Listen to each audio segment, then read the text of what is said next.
भारतात बंदी घालण्यात आलेले ॲप्स, गॅजेट आणि टेक्नॉलॉजीज मागचं खरं कारण काय? कल्पना करा, तुम्ही सकाळी उठता आणि तुमचा आवडता ॲप्लिकेशन अचानक गायब होते. गुगल प्ले स्टोअरला सर्च करता, ते ॲप्लिकेशन दिसत नाही. यूट्यूब उघडता आणि त्या ॲप्लिकेशनवर बॅन लागल्याची बातमी मिळते. ड्रोन विकत घेतलाय पण उडू शकत नाही, किंवा तुम्ही वापरत असलेली टेक्नॉलॉजी अचानक इल्लीगल घोषित होते. असं का होतं? सरकार कोणत्या आधारावर एखादं ॲप्लिकेशन, गॅजेट किंवा टेक्नॉलॉजीवर बंदी घालते? हा निर्णय फक्त राजकारण असतो की त्यामागे नॅशनल सिक्युरिटी, प्रायव्हसी आणि आपल्या सुरक्षेचं मोठं कारण असतं? आजच्या व्हिडिओमध्ये आपण अशाच काही ॲप्स, गॅजेट आणि टेक्नॉलॉजीची गोष्ट जाणून घेणार आहोत. त्यावर भारतात बंदी घालण्यात आली आणि त्यामागचं खरं कारण समजून घेणार आहोत. हा व्हिडिओ शेवटपर्यंत पहा, कारण शेवटी मी तुम्हाला एक अशी गोष्ट सांगणार आहे जी प्रत्येक स्मार्टफोन युजरला माहीत असणे खूप गरजेचे आहे. या व्हिडिओमध्ये आपण सर्वात पहिल्यांदा हे पाहणार आहोत की बंदी म्हणजे नेमकं काय. सर्वात आधी एक गोष्ट समजून घ्या, भारतामध्ये कोणत्याही ॲप्लिकेशन किंवा गॅजेटवर बंदी घालणं म्हणजे सरकारला तो ब्रँड आवडत नाही असं अजिबात नाही. सरकार फक्त तेव्हाच ॲक्शन घेतं जेव्हा राष्ट्रीय सुरक्षा धोक्यात येते, लोकांची वैयक्तिक माहिती चोरी होण्याची शक्यता असते, देशाचे कायदे मोडले जातात किंवा एखादी टेक्नॉलॉजी लोकांसाठी धोकादायक ठरू शकते.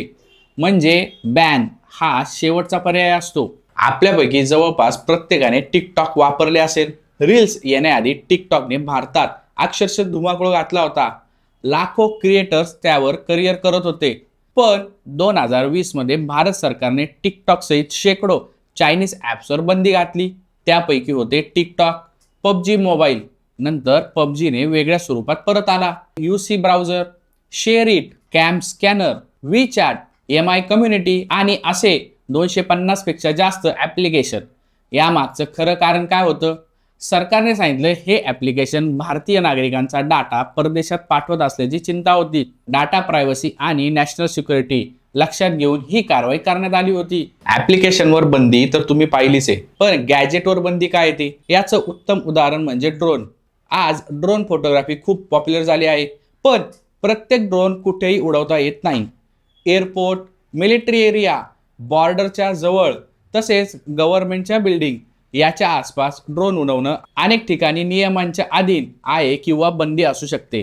कारण ड्रोनचा वापर चांगल्या कामासाठी होतो आणि चुकीच्या कामासाठी होतो. त्यामुळे DGCAने ड्रोनसाठी वेगळे रूल्स तयार केले आहेत. आज ऑनलाईन मार्केटमध्ये तुम्हाला spy pen, hidden camera, spy button, तसेच सिक्रेट रेकॉर्डिंगचे गॅजेट असे अनेक डिव्हाइस दिसतात. पण एखाद्याच्या परवानगीशिवाय त्याचा व्हिडिओ किंवा ऑडिओ रेकॉर्ड करणं अनेक परिस्थितीमध्ये कायदेशीर अडचणी निर्माण करू शकतं. टेक्नॉलॉजी चुकीच्या पद्धतीने वापरली तर ती गुन्हा ठरू शकते. टेक्नॉलॉजी ज्या सरकारद्वारे नियंत्रित केल्या जातात. काही टेक्नॉलॉजी पूर्णपणे बॅन नसतात, पण त्यांचा वापर नियमानुसार करावा लागतो.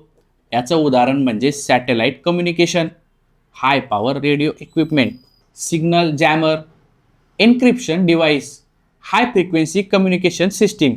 हे सर्व कोणीही विकत घेऊन वापरू शकत नाही. यासाठी परवानगी आवश्यक असते, कारण या सगळ्या डिव्हाइसचा चुकीचा वापर देशाच्या सुरक्षेला धोका निर्माण करू शकतो. आज आर्टिफिशियल इंटेलिजन्स वेगाने विकसित होत आहे. Deep fake videos, AI voice clone, fake image हे सगळं पाहून अनेक देश AI साठी नवीन नियम तयार करत आहे. भारतालाही AIचा वापर वाढत आहे, पण त्याचबरोबर रिस्पॉन्सिबल AIवर भर दिला जात आहे. म्हणजे काय?